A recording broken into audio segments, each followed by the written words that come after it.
ಎಲ್ಲರಿಗೂ GV education ಚಾನಲ್ಗೆ ಸ್ವಾಗತ. ಈ ವಿಡಿಯೋದಲ್ಲಿ ನಾವು 8ನೇ ತರಗತಿಯ ಭಾಗ 1ರಲ್ಲಿರುವಂತಹ ಅಧ್ಯಾಯ 11 ಭೂಮಿ ನಮ್ಮ ಜೀವಂತ ಗ್ರಹ ಪಾಠದಲ್ಲಿರುವ ಅಭ್ಯಾಸದ ಪ್ರಶ್ನೋತ್ತರಗಳನ್ನು ನೋಡೋಣ. ಫಸ್ಟ್ ಒನ್, ಖಾಲಿ ಬಿಟ್ಟಿರುವ ಸ್ಥಳಗಳನ್ನು ಸೂಕ್ತ ಪದಗಳಿಂದ ಭರ್ತಿ ಮಾಡಿರಿ. ಮೊದಲನೇ ಪ್ರಶ್ನೆ, ಭೂಮಿಯ ಒಟ್ಟು ಭೌಗೋಳಿಕ ಕ್ಷೇತ್ರವು ಡ್ಯಾಶ್ ಚದರ ಕಿಲೋಮೀಟರ್ಗಳಷ್ಟಿದೆ. ಉತ್ತರ 510 ದಶಲಕ್ಷ ಚದರ ಕಿಲೋಮೀಟರ್.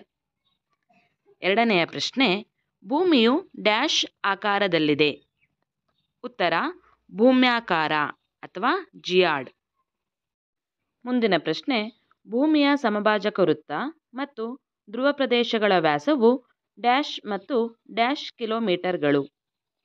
ಉತ್ತರ 12,756 ಕಿಲೋಮೀಟರ್ ಮತ್ತು 12,714 ಕಿಲೋಮೀಟರ್ಗಳು. ನೆಕ್ಸ್ಟ್ ಕ್ವಶನ್, 23.5 ಉತ್ತರ ಅಕ್ಷಾಂಶವನ್ನು ಡ್ಯಾಶ್ ಎಂದು ಕರೆಯುತ್ತಾರೆ. ಉತ್ತರ ಕರ್ಕಾಟಕ ಸಂಕ್ರಾಂತಿ ವೃತ್ತ. ಐದನೇ ಪ್ರಶ್ನೆ, ಭಾರತದ ಪ್ರಮಾಣ ವೇಳೆಯು ಡ್ಯಾಶ್ ರೇಖಾಂಶವನ್ನು ಆಧರಿಸಿದೆ. ಉತ್ತರ 82.5 ಪೂರ್ವ ರೇಖಾಂಶ. ನೆಕ್ಸ್ಟ್, ಈ ಕೆಳಗಿನ ಪ್ರಶ್ನೆಗಳಿಗೆ ಸಂಕ್ಷಿಪ್ತವಾಗಿ ಉತ್ತರಿಸಿ. ಮೊದಲನೇ ಪ್ರಶ್ನೆ, ಭೂಮಿಯನ್ನು ಜೀವಂತ ಗ್ರಹವೆಂದು ಏಕೆ ಕರೆಯುತ್ತಾರೆ? ಉತ್ತರ, ಸೌರವ್ಯೂಹದಲ್ಲಿರುವ ಗ್ರಹಗಳಲ್ಲಿ ಭೂಮಿಯು ಮಾತ್ರ ಜೀವಿಗಳನ್ನು ಹೊಂದಿದೆ. ಭೂಮಿ ಎಲ್ಲ ಬಗೆಯ ಜೀವಿಗಳಿಗೆ ವಾಸಸ್ಥಾನವಾಗಿದೆ. ಸಸ್ಯಗಳು, ಪ್ರಾಣಿಗಳು ಮತ್ತು ಮಾನವ ಜೀವಿಗಳು ಇಲ್ಲಿವೆ. ಆದ್ದರಿಂದ ಭೂಮಿಯನ್ನು ಜೀವಂತ ಗ್ರಹವೆಂದು ಕರೆಯುತ್ತಾರೆ. ಮುಂದಿನ ಪ್ರಶ್ನೆ, ಉತ್ತರ ಗೋಳಾರ್ಧವನ್ನು ಭೂಪ್ರಧಾನ ಗೋಳವೆಂದು ಹಾಗೂ ದಕ್ಷಿಣ ಗೋಳಾರ್ಧವನ್ನು ಜಲಪ್ರಧಾನ ಗೋಳವೆಂದು ಏಕೆ ಕರೆಯುತ್ತಾರೆ? ಉತ್ತರ, ಉತ್ತರ ಗೋಳಾರ್ಧದಲ್ಲಿ 60% ಭೂಭಾಗವಿದ್ದು 40% ಜಲರಾಶಿ ಇರುವುದು.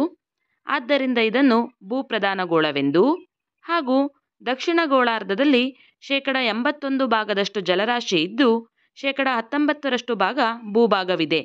ಆದ್ದರಿಂದ ಇದನ್ನು ಜಲಪ್ರಧಾನ ಗೋಳವೆಂದು ಕರೆಯುವರು. ನೆಕ್ಸ್ಟ್ ಕ್ವಶನ್, ಅಕ್ಷಾಂಶಗಳು ಮತ್ತು ರೇಖಾಂಶಗಳೆಂದರೇನು? ಉತ್ತರ, ಸಮಭಾಜಕ ವೃತ್ತಕ್ಕೆ ಸಮಾನಾಂತರವಾಗಿರುವಂತೆ ಗೋಳದ ಮೇಲೆ ಪೂರ್ವ ಪಶ್ಚಿಮವಾಗಿ ಎಳೆದಿರುವ ಕಾಲ್ಪನಿಕ ರೇಖೆಗಳನ್ನು ಅಕ್ಷಾಂಶಗಳು ಎನ್ನುವರು ಹಾಗೂ ಸಮಭಾಜಕ ವೃತ್ತವನ್ನು ಸಮಾನಾಂತರವಾಗಿ ಛೇದಿಸಿ ಉತ್ತರ ಮತ್ತು ದಕ್ಷಿಣ ಧ್ರುವಗಳನ್ನು ಸಂಧಿಸುವ ಕಾಲ್ಪನಿಕ ರೇಖೆಗಳನ್ನು ರೇಖಾಂಶಗಳು ಎನ್ನುವರು. ಮುಂದಿನ ಪ್ರಶ್ನೆ, ಸ್ಥಾನಿಕ ವೇಳೆ ಮತ್ತು ಪ್ರಮಾಣ ವೇಳೆಗೂ ಇರುವ ವ್ಯತ್ಯಾಸಗಳನ್ನು ತಿಳಿಸಿ. ಉತ್ತರ, ಸ್ಥಾನಿಕ ವೇಳೆ ಇದನ್ನು ಆ ಸ್ಥಳದ ರೇಖಾಂಶ ಅಥವಾ ಸೂರ್ಯನ ಸ್ಥಾನಕ್ಕನುಸಾರವಾಗಿ ಹೇಳುತ್ತಾರೆ. ಸೂರ್ಯನ ಕಿರಣ ನೇರವಾಗಿ ಬೀಳುವುದರಿಂದ ಮಧ್ಯಾಹ್ನ 12 ಗಂಟೆ ಆಗಿರುತ್ತದೆ. ಸ್ಥಾನಿಕ ವೇಳೆಯು ಸ್ಥಳದಿಂದ ಸ್ಥಳಕ್ಕೆ ವ್ಯತ್ಯಾಸವಾಗುತ್ತದೆ. ಪ್ರಮಾಣ ವೇಳೆ ಇದು ದೇಶದ ಮಧ್ಯದಲ್ಲಿ ಹಾದು ಹೋಗುವ ರೇಖಾಂಶವನ್ನು ಆಧರಿಸಿರುತ್ತದೆ. ಈ ವೇಳೆಯನ್ನು ದೇಶದ ಎಲ್ಲ ಭಾಗಗಳಲ್ಲೂ ಅನುಸರಿಸುವರು. ಪ್ರಮಾಣ ವೇಳೆಯು ಇಡೀ ದೇಶದಲ್ಲಿ ಏಕರೂಪವಾಗಿರುತ್ತದೆ. ನೆಕ್ಸ್ಟ್ ಒನ್, ಅಂತಾರಾಷ್ಟ್ರೀಯ ದಿನಾಂಕ ರೇಖೆ ಎಂದರೇನು? ಉತ್ತರ, ಪೆಸಿಫಿಕ್ ಸಾಗರದ ಮೂಲಕ ಹಾದು ಹೋಗುವ 180° ರೇಖಾಂಶವನ್ನು ಕೆಲವು ಭೂಭಾಗಗಳನ್ನು ತಪ್ಪಿಸಲು ಅಲ್ಲಲ್ಲಿ ಅಂಕುಡೊಂಕಾಗಿ ಎಳೆಯಲಾಗಿದೆ. ಇದನ್ನೇ ಅಂತಾರಾಷ್ಟ್ರೀಯ ದಿನಾಂಕ ರೇಖೆ ಎನ್ನುವರು. ನೆಕ್ಸ್ಟ್, ಈ ಕೆಳಗಿನ ಪರಿಕಲ್ಪನೆಗಳ ಅರ್ಥ ಬರೆಯಿರಿ. ಫಸ್ಟ್ ಒನ್, ವಿಶಿಷ್ಟ ಗ್ರಹ. ಉತ್ತರ, ಸೌರವ್ಯೂಹದಲ್ಲಿರುವ ಗ್ರಹಗಳಲ್ಲಿ ಭೂಮಿಯು ಮಾತ್ರ ಜೀವಿಗಳನ್ನು ಹೊಂದಿದೆ. ಭೂಮಿ ಎಲ್ಲ ಬಗೆಯ ಜೀವಿಗಳಿಗೆ ವಾಸಸ್ಥಾನವಾಗಿದೆ. ಇದಕ್ಕೆ ಕಾರಣ ಸೂರ್ಯನ ಮತ್ತು ಭೂಮಿಯ ನಡುವಿನ ಅನುಕೂಲಕರ ದೂರ, ಉಷ್ಣಾಂಶ, ಅನಿಲಗಳು, ವಾತಾವರಣ ಮತ್ತು ಜಲಚಕ್ರಗಳಾಗಿವೆ. ಆದ್ದರಿಂದ ಭೂಮಿಯನ್ನು ವಿಶಿಷ್ಟ ಗ್ರಹ ಎಂದು ಕರೆಯಲಾಗಿದೆ. ನೆಕ್ಸ್ಟ್ ಒನ್, ಭೂಮಿಯ ಗಾತ್ರ. ಉತ್ತರ, ಸೂರ್ಯನ ಪರಿವಾರದಲ್ಲಿ ಭೂಮಿಯು 5ನೇ ದೊಡ್ಡ ಗ್ರಹವಾಗಿದೆ.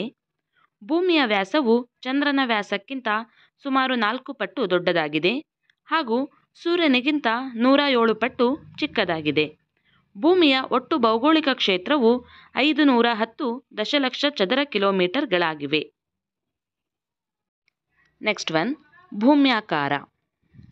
ಉತ್ತರ: ಭೂಮಿಯ ಆಕಾರವನ್ನು ಭೂಮ್ಯಾಕಾರ ಅಥವಾ ಜಿಯಾಡ್ ಎಂದು ಕರೆಯಲಾಗಿದೆ, ಏಕೆಂದರೆ ಭೂಮಿಯು ಧ್ರುವಗಳ ಬಳಿ ಸ್ವಲ್ಪ ಚಪ್ಪಟೆಯಾಗಿದ್ದು ಸಮಭಾಜಕ ವೃತ್ತದ ಬಳಿ ಉಬ್ಬಿದಂತಿದೆ. Next one, ಭೂಖಂಡಗಳು. ಉತ್ತರ: ಭೂಮಿಯಲ್ಲಿನ ಭೂಭಾಗಗಳನ್ನು ಖಂಡಗಳೆಂದು ಕರೆಯುತ್ತಾರೆ. ಇಡೀ ಭೂಭಾಗವನ್ನು 7 ಖಂಡಗಳಾಗಿ ವಿಂಗಡಿಸಲಾಗಿದೆ.